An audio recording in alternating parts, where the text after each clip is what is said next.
Sauce Gardner. Sauce Gardner is a New York Jet! Swaggy Sauce Gardner.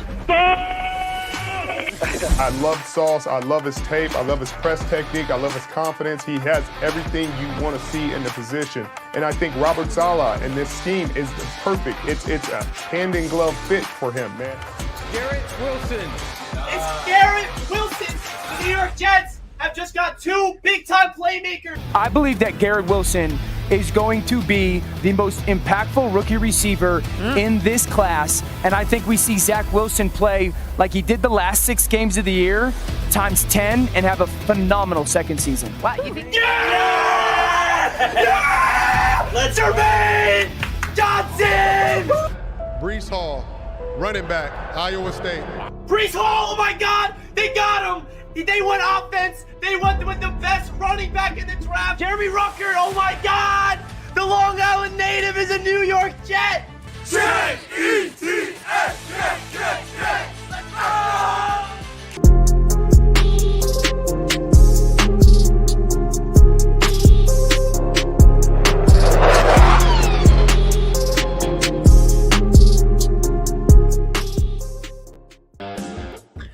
Yo, what is good, Jets Nation? Welcome back to another Jets Media live stream. Today, we got a special guest. We got the one and only Ian from Jets Central joining the show to recap the 2022 Jets draft class. It's a lot of fun. As you know, the Jets are absolutely doing a lot of things in this past offseason. It's going to be awesome to get Ian on the show to get his thoughts. So, Ian, how are you doing, my man? How's the weekend been? You've been doing a great job on your channel recapping the draft with all your content during the stream, during the draft, after the draft. All the videos been tuning in. So how are you feeling almost a week after this NFL draft? Yeah, dude, honestly, well, first and foremost, thanks for having me on, man. I appreciate it. I've been looking forward to it.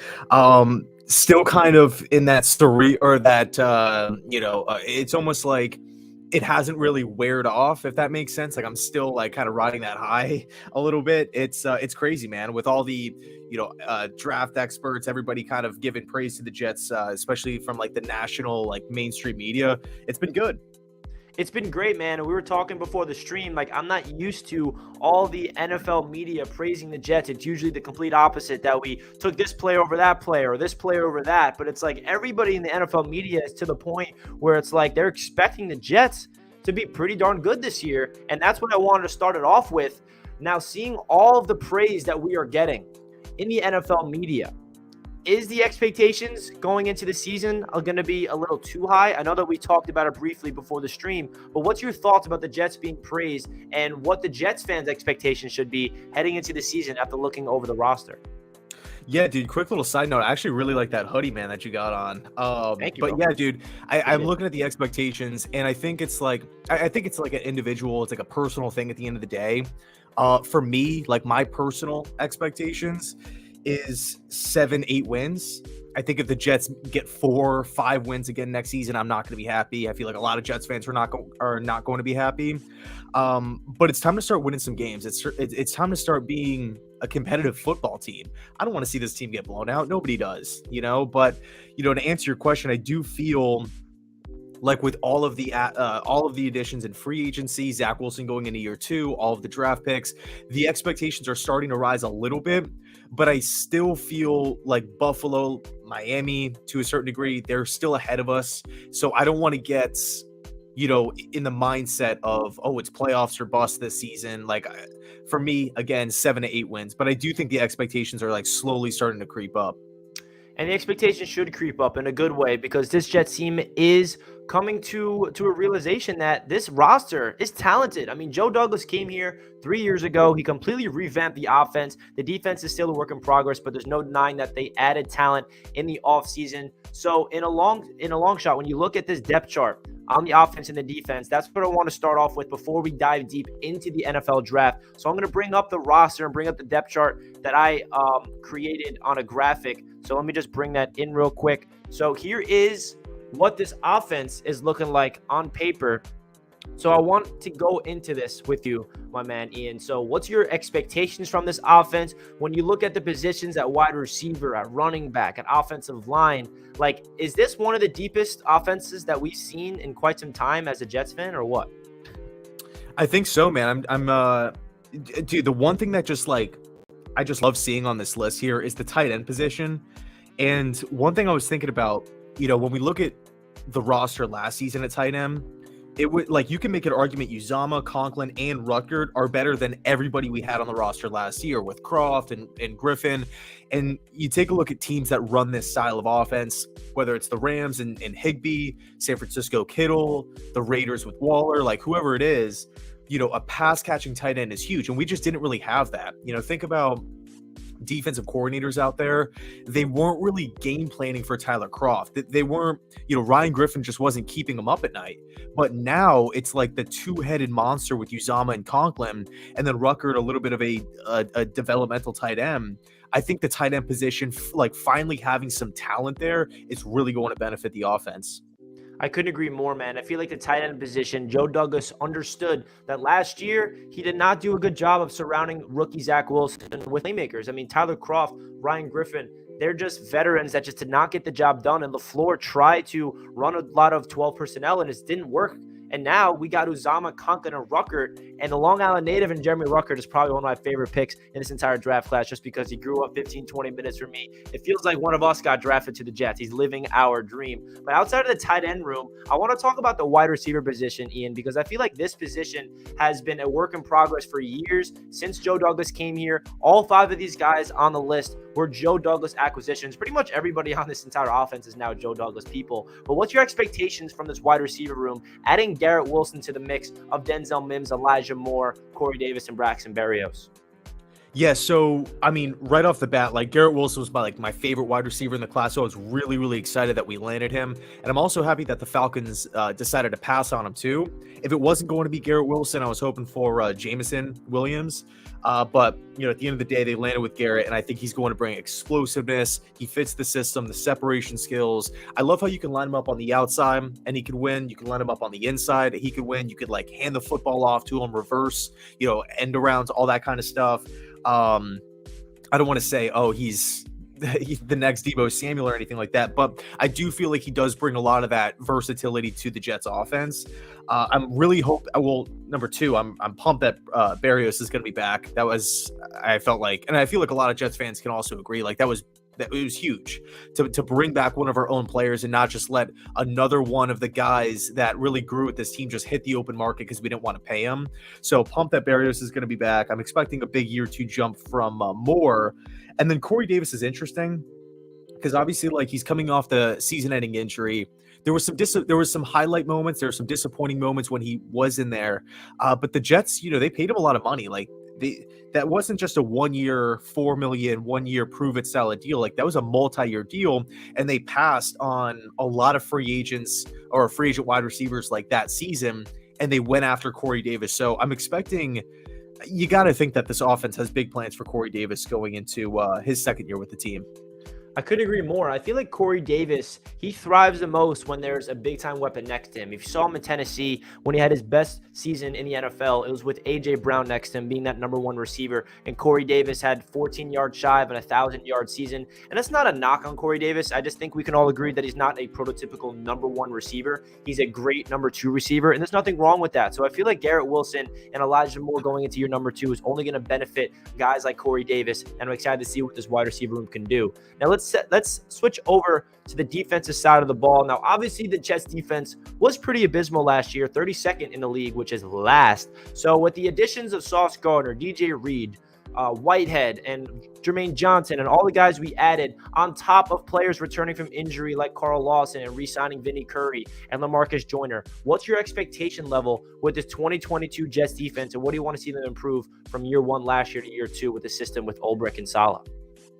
Yeah, so I mean, right off the bat, I feel like, again, a lot of Jets fans, when they watched the defense last year, they were sick to their stomach. I mean, just like it as well as I do, like Rex Ryan, Todd Bowles, like I feel like our entire life, it's been great defense, right? Just being able to stop the run. Maybe not necessarily like constantly getting after the passer, but the Jets have always put out solid defenses for, I want to say, the last 10, 15, 20 years. Like it's been okay. And then last year comes up, Saul have the defensive mind and we put up the worst defense in football, like that has got to change. I'm not expecting like a humongous jump into the top 3 or top 5. But for me, I mean, this defense has talent now. It's the second year of the Salah scheme. He said a bunch of times last season throughout the course of the regular year that it wasn't the scheme's fault on why the defense was just getting ripped apart. So, you know, we added the number one, or a guy with number one corner or a cornerback one potential in Sauce Gardner. We upgraded the edge position. Obviously, Carl Lawson coming back from injury. CJ Mosley coming off a career season, which was awesome. Adding Whitehead in the back end of the defense, and also adding depth throughout the entire defensive roster here. I think for me, I'm expecting this Jets defense to go from maybe like 32 to like 20, that like a 10, jump up like a third. That's kind of my hope, my expectation, and I think in turn that'll really, really benefit the team overall. Because I mean, we saw it a lot last year where we were down 17-0, 14-0 end of the first quarter, and then it's like, now all of a sudden we have to abandon the game plan. We have to start throwing it more, start pressing, and everything just goes downhill. Or even the blowouts, right? Against like the Patriots, the Colts on Thursday night. Like those were tough games. And I felt like a lot of that had to do with the defense just not really producing. So I'm expecting a big jump. Yeah, I couldn't agree more. I feel like it's a very realistic approach to this defense improvement, going from 32 getting into 20, because I feel like last year with the defense, in my opinion, number one, it was extremely young. We threw a lot of rookies out there to get playing time, and on top of that, all of our key guys in free agency that we got to be impactful players did not play.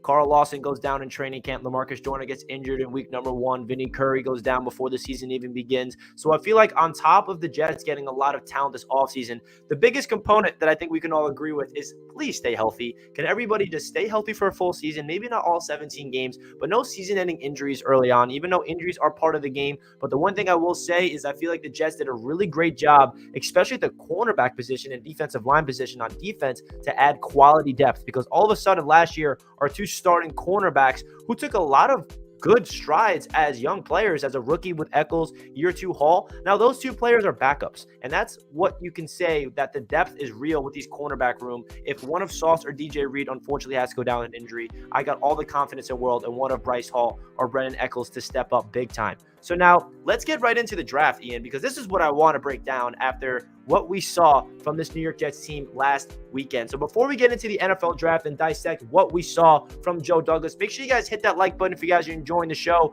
We got a lot of things coming your way for the rest of the stream, breaking into the NFL draft. And of course, guys, if you're not subscribed to Ian from Jets Central, I don't know what you're doing. Go down below, hit that link, and subscribe to Jet Central, which I'm assuming you guys are already subscribed to him. But if you're not for whatever reason, make sure you do so we can get Jet Central all the love and onto his channel, of course. So I want to get into how the Jets aced this draft, because Ian, I watched your video.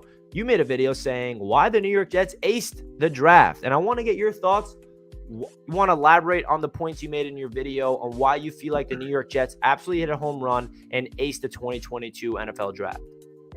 Yeah, dude. So, I mean, right off the bat, the Jets added skill positions, major upgrades at major positions of need: cornerback, edge, wide receiver. I mean, think about the Jets' needs prior to the draft. It was, the same positions, right? Maybe safety, maybe linebacker as well. But I think, you can't have a draft where you're literally knocking every single pick out of the park. Like, you're going to address every need. You're going to get stars all over the place, starters all over the place. Like, that is a little unrealistic. And I felt like what the Jets managed to do on draft night, it was like I feel like if you would have, presented that to me in like a mock draft sort of fashion before the draft, I would have said like, dude, this is awesome. No way it's going to happen. No way Jermaine Johnson falls to 26. The Jets are actually going to move up, trade him, and we're going to land a cornerback 1, a starting edge, a brand new wide receiver. We're going to go get Breece Hall in round 2 to pair up with Michael Carter to not only just, just dominate the running game and finally have a solid 2-horse back where it's not just like one guy and one like veteran. It's like, no, these two guys can both play, but you're also taking some of the pressure off of Zach Wilson going into year 2. You're supplying him with talent. You're giving the worst defense in football some stars, instant day 1 starters, all guys that fit the system, all guys that fit the culture as well. My only negative or drawback that I could really say, and I'm just grasping at straws here, we didn't really address linebacker or safety, which, leads me to believe that there's got to be some sort of plan, whether it's, adding a free agent here or there. I know the Jets worked out Quan Alexander. So again, I know we can't figure out every single position. Like no team can hardly do that in one draft, but unless you're the Ravens, because they absolutely killed it. But no, I totally think the Jets ace it. I don't think it could have went better, realistically speaking.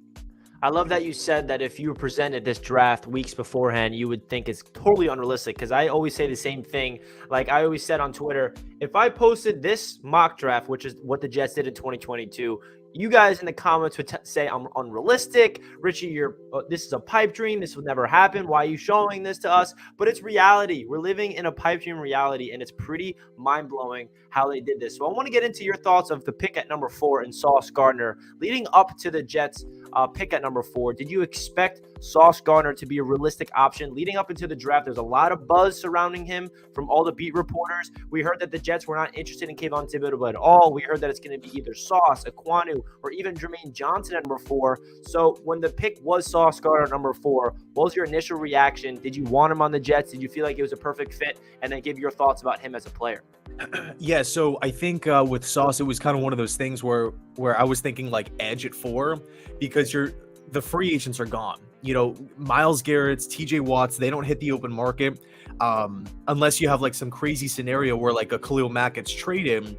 It's really, really difficult to find an edge. And I felt like when the Jets came up at spot number 4, I feel like everybody kind of knew Hutchinson was going to be gone. It was either going to be Thibodeau or Johnson.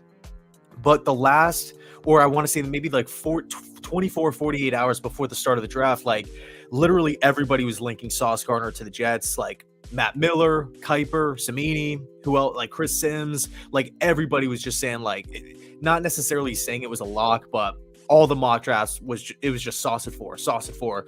So it wasn't like super shocking, but it was kind of crazy to see that the team actually did pass on Thibodeau and Johnson at 4. And then, in regards to Sauce as a player, I like him. Obviously, he's going to be coming in. Like, you don't draft a cornerback in the top 5 if you don't think he's going to be a top 5 corner one day, if that makes sense. I think he has all the potential in the world. Again, I do feel like he fits the system and the culture. And you look at his size and how he moves, I think that is a rare combo. So, yeah, I like the pick. I like it a lot. Yeah, I feel like I agree with you. Sauce Gardner was one of my favorite players in this entire draft process, going back into like during the college season when I was watching him at Cincinnati. He was one of those players I'm like, wow, he's one of my favorite prospects to come out in a while, but he's not going to be a Jet. Like, there's no way Joe Douglas is going to draft a corner in round 1. And that's just me hearing Joe and Robert Saleh talking about how much they prioritize the trenches. So I'm like, oh, I'll be sick if Sauce is on the Jets, but realistically, it's not going to happen. And I was completely wrong. Joe Douglas and Robert Saleh fell in love with him, and they took the flyer on the best cornerback that I feel like has come out in the draft in a long time. Now, getting into the 10th overall pick in Garrett Wilson, Ian. So, in my opinion, when the Jets were on the clock, I thought it was going to be one of Jermaine Johnson and Garrett Wilson. And at the time, I thought it was going to be Jermaine Johnson, because you and me both, we felt like the Jets needed an edge at 4 and at number 10, and they passed on an edge at 4 and 10. But luckily for us, which we'll get into later on, we get our edge in Jermaine Johnson. So what was your initial reaction when the Jets decided to go with Garrett Wilson at number 10 and get a wide receiver for Zach Wilson to grow with? And obviously they passed on trading for a big-time receiver like a Deebo Samuel or all of those. So do you agree with the mindset of building through the draft and getting a guy in Garrett Wilson? Yeah, 100%. I mean, I think this was my my go-to scenario here. Like, Garrett Wilson was my favorite wide receiver in the class. As much as Deebo, like, I understand Deebo Samuel's great. I think he'd come in and do some awesome things for the Jets. He would obviously be the team's best player. But just the thought of handing out major draft capital in return for Deebo Samuel, and on top of that, now we'd have to pay him, what, $25 million a season? And we don't really know why he wants to leave San Francisco. He has dealt with injuries. Will he do this again maybe in a couple years? For me, it was just a lot of question marks. So I would have been happy with Deebo Samuel, but I like this scenario much, much more. And it was kind of like, when the Falcons were on the clock at 8 and then Seattle at 9, I was just staring down at like the bottom ticker. Like I was just I was thinking like, man, is that Jet logo going to turn into a Niners logo? And if that's the case, Debo's a Jet, but it didn't happen. And like you said, man, they went with Garrett Wilson, and I think he's going to come in and do a lot of great things. But to pass on edge at that point, I was thinking, there's no way Jermaine Johnson falls, to round 2. I felt like he was maybe going to go Minnesota at spot number 12. But it didn't happen, or I was thinking, okay, we'll go with an edge at 10, and then we'll trade our seconds and our third and maybe a future pick for Deebo Samuel then, as opposed to just giving away the 10th overall pick. So, to see Garrett Wilson go 10 and then not really do anything from 10 to 26, I was totally excited with Sauce and Garrett Wilson. Like, I was pumped up, but like in the back of my mind, I was thinking like, man, are the Jets really going to rely this entire defense on Carl Lawson, a guy who didn't play a snap last year, and Vinny Curry, a guy who didn't play a snap last year. So I was pumped up when we traded up. I felt like when the Jets initially traded up, we all know who it was going to be. I don't feel like the Jets were, going to give away all these draft picks to come up and go get, another wide receiver or an offensive lineman. I feel like at that point, Johnson fell so far that it had to be him. Well, didn't I feel like the Elijah Vera Tucker situation last year during the draft when they traded up? Every Jets fan knew who the pick was going to be when we saw the Jets trade up to 14, because that's how I felt. When the Jets traded up for Jermaine Johnson, it was like, oh my gosh, they're going to do it. They're going to get their guy, because there was so much buzz last year about the Jets being obsessed with Elijah Vera Tucker. But in my opinion, I felt like it was not realistic for the Jets to get him, simply because they were sitting at 23. The only way that they can do it is trading up, which is exactly what they did. Before we get into Jermaine Johnson, your thoughts on him, I just want to ask you one more question about Garrett Wilson. Is there any player that he reminds you of, and what Jets fans should expect from Garrett Wilson this year as a rookie? Should he be a biggest impact rookie receiver? Should he be a player that we should expect to really take flight as a rookie, where he's going to be an immediate impact, or is he going to have some growing pains? So what's your expectations from Garrett Wilson, and a pro comparison that really he reminds you of? Yeah, so, as far as a pro comparison, I want to say maybe a Stephon Diggs, like a little bit. I think not so much Diggs in Buffalo, Diggs in Minnesota, if that makes sense. I do think Wilson is a little bit more versatile. You can kind of move him around a little bit more. Obviously, Diggs is, he's one of the best wide receivers in football, so it is a pretty big comparison. I'm not saying Wilson is Stephon Diggs or is going to come in and put up the same production, but I think if you look at skill set wise, they kind of mirror each other in a few ways. But I don't think Joe Douglas, I don't think this coaching staff is going to draft a wide receiver, or really draft anybody if they don't have big plans for him, if they don't really believe in the upside. Like, you're not going to be taking a top 10 wideout and then just not use him, or he's the third or fourth option in the offense. I think he's going to be the go-to guy. I do feel like he comes in and leapfrogs everybody as far as like, progressions and everything like that. Like, he is going to be the number one guy. And again, you can line him up all over the place. He's going to be getting a lot of volume, I also think. And it should be really exciting. Yeah, I agree. I feel like Garrett Wilson is going to become a fan favorite. We thought Elijah Moore was great last year as a rookie. Just wait till we see both of those wide receivers together grooming for the long term with Zach Wilson. So now getting into your thoughts about Jermaine Johnson. Obviously, Jets fans, including yourself, wanted Jermaine Johnson even at number 10. So what was your initial reaction? And I know you touched on it briefly just before, but what was your reaction when the Jets traded up and actually got him at pick 26? And what do you think his impact will be as a rookie and his fit overall for the system with Robert Saleh? Yeah, I was blown away. I once, the Jets went with Sauce at 4. It wasn't like mind blowing, like, damn, like what the hell happened? And same kind of deal with Garrett Wilson. But man, when Jermaine Johnson fell all the way to 26, that was number one, a shock. And then number two, the Jets traded up to go land him. I was like, is this actually happening? Like, is this real? Or am I dreaming this? Like, this is nuts. I do feel like he would come in and fit. He comes in and fit the system. You look at Vinny Curry and Jacob Martin, two depth rotational guys. I like how Vinny Curry and Carl Lawson have had ups, they've had downs in their career. They've battled with adversity. So I think Jermaine is going to be coming in as just, again, a natural fit for the system. He's going to be teaming up with Robert Saleh, of course, first round pick. So obviously the team believes in him, but he has those veteran presence, or he has that veteran presence in front of him to where, if he is stumbling, if he has questions, or, whatever the case, any sort of negatives that Johnson or questions that Johnson could have, it's likely that he's going to have some answers or have guys in his corner to help back him up a little bit. So I think really it's a sweet spot for an edge, just because you could check so many different boxes of positives. I agree, man. Jermaine Johnson is going to be probably one of those players on defense that he's also ready to go. Like, he is 22 years old. He's going to have an immediate impact as a rookie. And like you said, there's going to be a constant rotation. This defensive line is deep and deep. We add Martin, even Clemens, which we'll get into later on. This Jets defensive line is going to be really fun. I thought this comment was funny from RKO. Ian and Richie, you guys should have a daily double YouTube channel like Mike and Mike in the morning, or Carton Roberts, but it'll be Richie and Ian. Imagine that. That would be funny.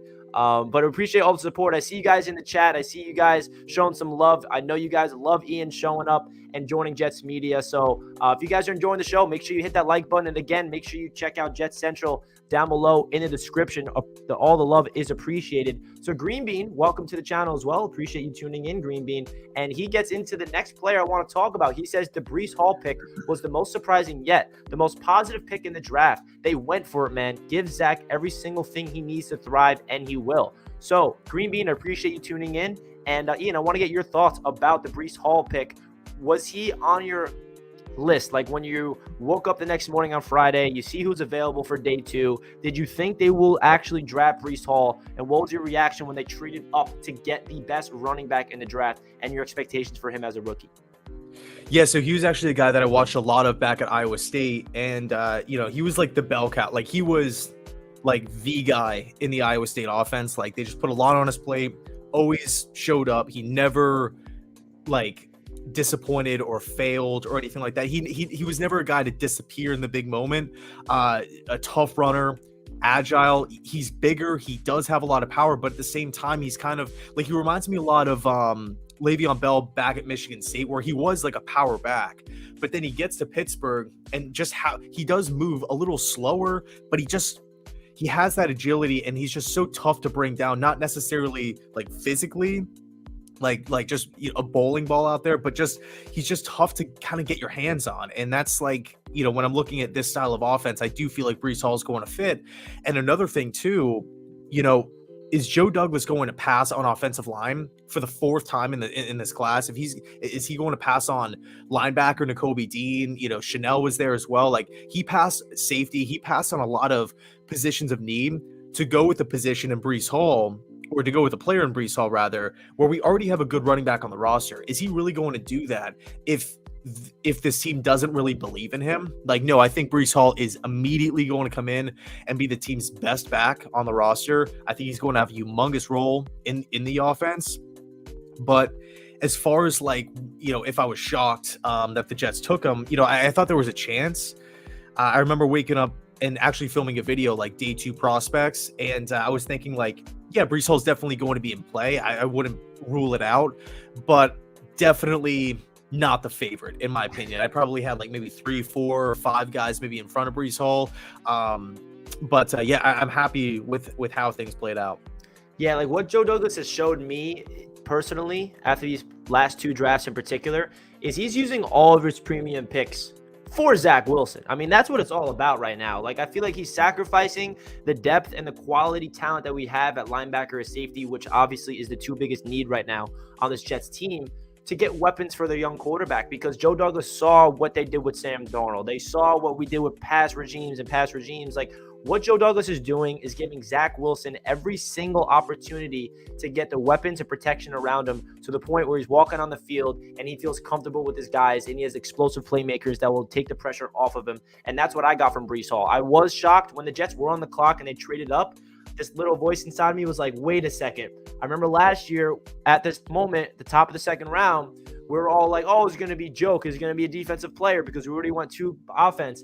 But no, he goes with Elijah Moore, and we're like, wow. And then at the top of the 4th round, we're like, all right, which defensive player is going to go now? Nope, he goes Michael Carter. So what this tells me is Joe Douglas is doing everything possible to get their guy in Zach Wilson. So what's your thoughts about Joe Douglas's approach to sacrifice the linebacker and safety depth? Because that is obviously a big need, and we know that they did not address that in the draft. So what's your perspective of Joe Douglas's mindset to go all in for Zach Wilson to get playmakers around him? Yeah, dude, 100%. Like I like it. I think it's smart to be aggressive because at the end of the day, this isn't Joe Douglas's first year. He's had opportunities. You know, the back-to-back seasons here where the Jets have had, well, really, I mean, the last 3 years, like Joe Douglas has had, all the cap space to go get his players. He's had a couple draft classes here, multiple first-round picks, multiple second-round picks in multiple draft classes. Like now's the time. We can't rebuild for 15 years. Like the rebuild is not going to be a 10-year thing. Like we got to start being a little aggressive. I'm not saying sell the farm. Oh, we got to, pull off like Rams or like, Washington coming up for RG3 or something like that, like where we just have to trade everything, go all in. But I really like the approach. We're not mortgaging the future, but at the same time, we are being aggressive. Joe Douglas is trusting his board. And I think that's kind of the highlight here. JD said, you know what, Breece Hall is better than all of the safeties here. We feel better about Breece Hall than all of the linebackers and, any other positions that they might, offensive line, whatever it is. Breece Hall is our best available guy. We don't think he's going to be, be here at 38. We got to move up and go get him. That's what he did. So I like the aggressiveness. Yeah, man, I agree. I feel like what Joe Douglas is doing, he knows that it's all about Zach Wilson and that the Jets simply have not had a franchise quarterback in forever. And the only way we're going to get Zach Wilson to take the next step is by building around him. And that gets into our next pick, which was Jeremy Ruckert at the back end of the third round. Now, Ian, let me tell you this. My two favorite players in this draft going into the tight end position was one of McBride and Ruckert. And when we signed Uzama and we signed Conklin, I was like, there goes my dream of getting one of those two tight ends in the draft. But we still come away with Jeremy Ruckert, who, as you know, is a Long Island native who grew up a Jets fan here, 20 minutes down the street from me. One of my friends actually versed him in high school. He has a picture with him. So he's the hometown hero from Ohio State. Let's hear your thoughts about this pick and him as a prospect and your thoughts about him as a rookie. Yeah, much like Jermaine Johnson, like an edge, I think tight end is like a sweet spot. Like it's one of those positions that I feel like you can't really go wrong if you're Ruckert walking into the situation. Again, this offense will feed the tight end position. You have two veteran guys coming off career seasons in, both respective teams, Minnesota and Cincinnati. They've seen a lot of defenses. They know how to get open. They know how to produce. They're not just 1 year, flashes in a pan or like lightning in a bottle. I think. And obviously, Minnesota has won a lot of games over these past couple seasons. Cincinnati, not so much, but they made the deep push last year. Uzama was a big part of that offense. I think if you are a guy in Ruckert, you're coming in, you're fitting the system. The coaching staff loves you. From a personal standpoint, you do have the upside. You are coming into your hometown team, the team that you grew up loving.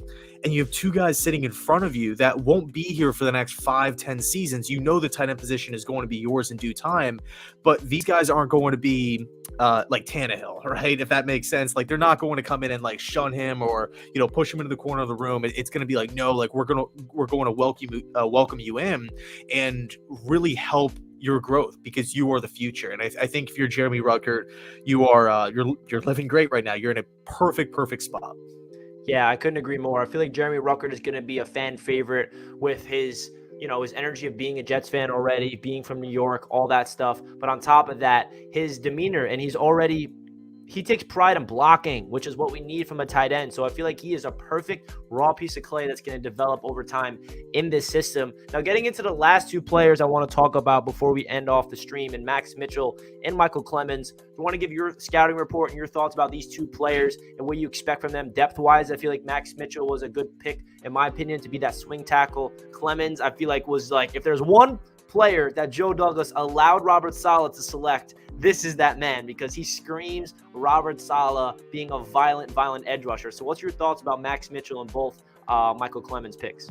Yeah, so Max, like I felt like we weren't going to have a draft where the Jets weren't going to take an offensive lineman, and Max Mitchell has a lot of experience both at left tackle and right tackle.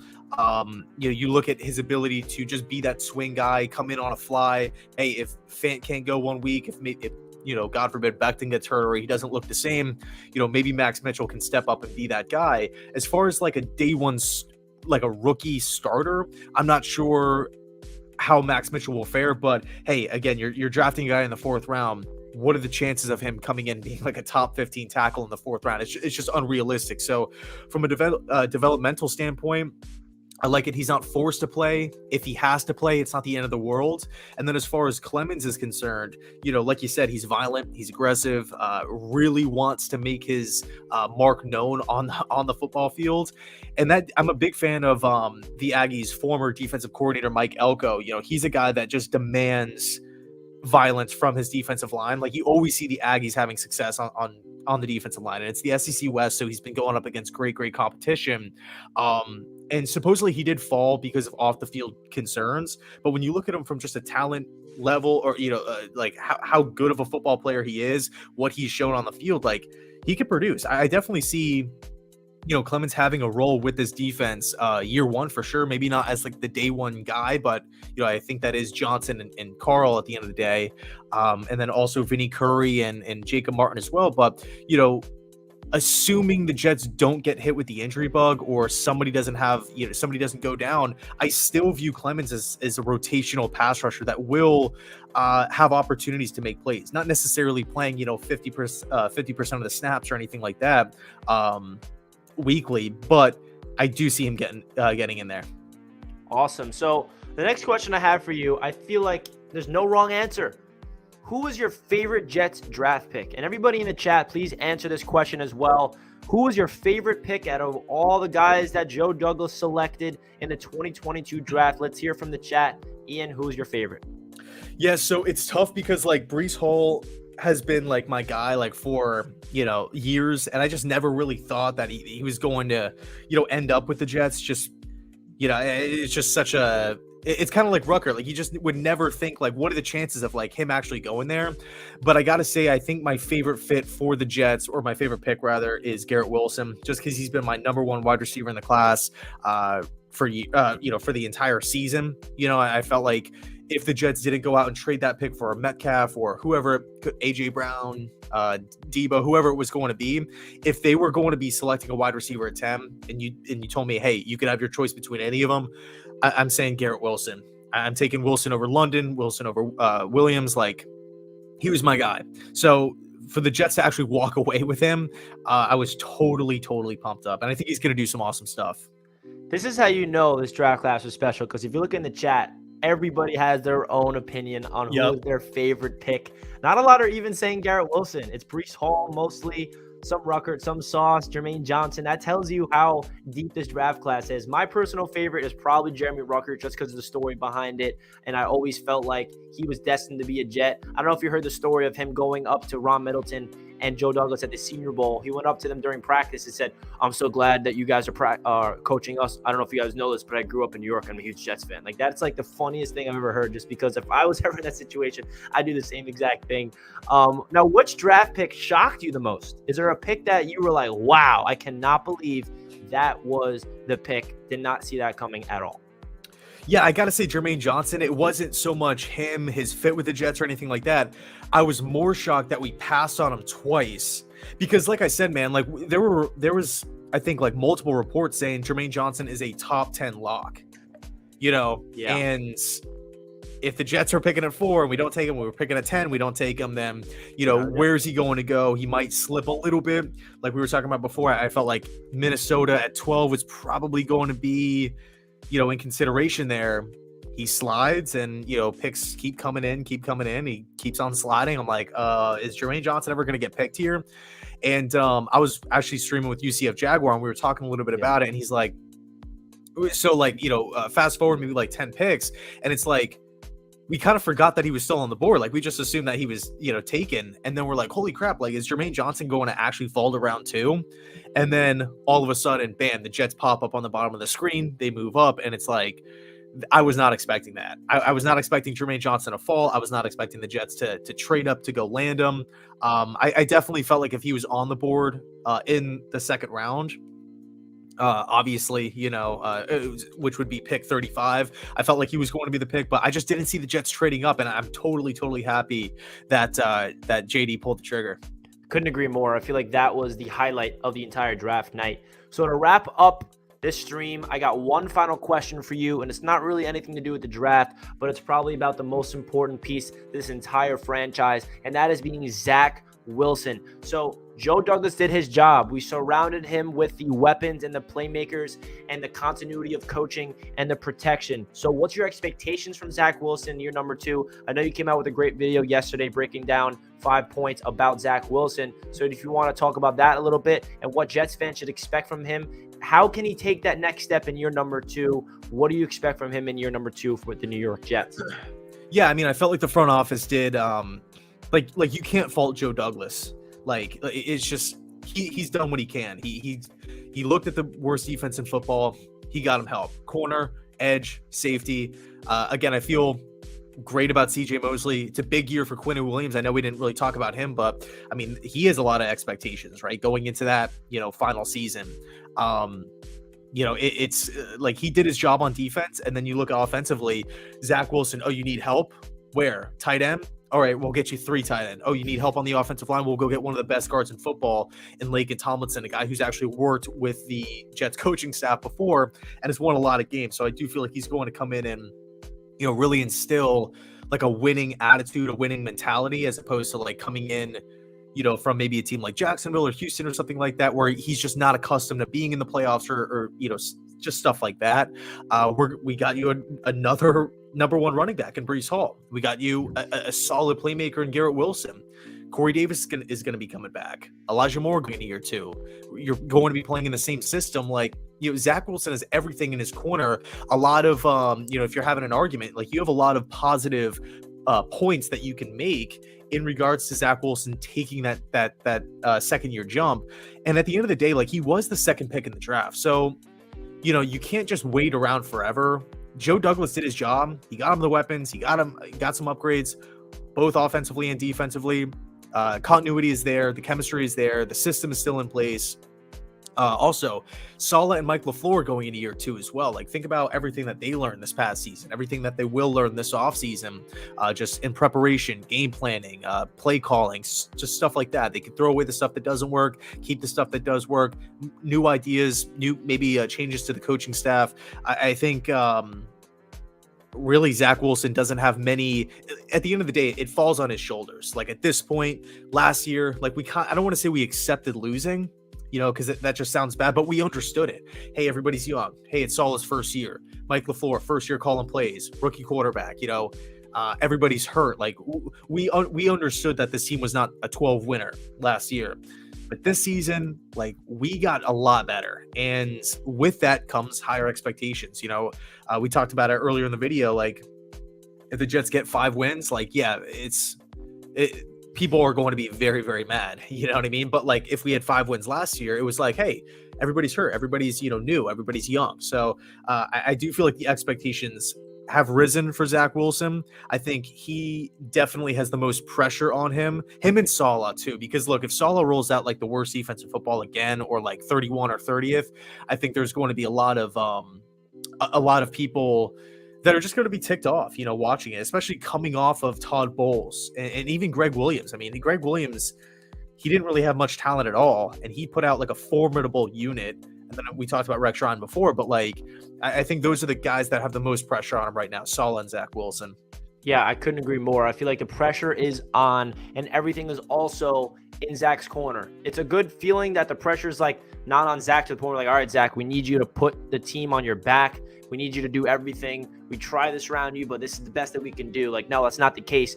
The Jets did everything. Joe Douglas did everything in his power to use all the capital to surround Zach Wilson with the weapons and the playmakers and the protection in order for him to take that next step. So, guys, if you enjoyed the show, please make sure you hit that like button. Let's get to 100 likes before we finish off the stream. Ian, I really do appreciate you taking time to join Jets Media. Everybody loves when you join the show. Hopefully, we can get you on sometime in the summer during training camp, all that great stuff. Anything you want to say to everybody, what you're expecting for the rest of the couple weeks on your channel, any content or anything you like to say about the Jets before we end off the stream, my man?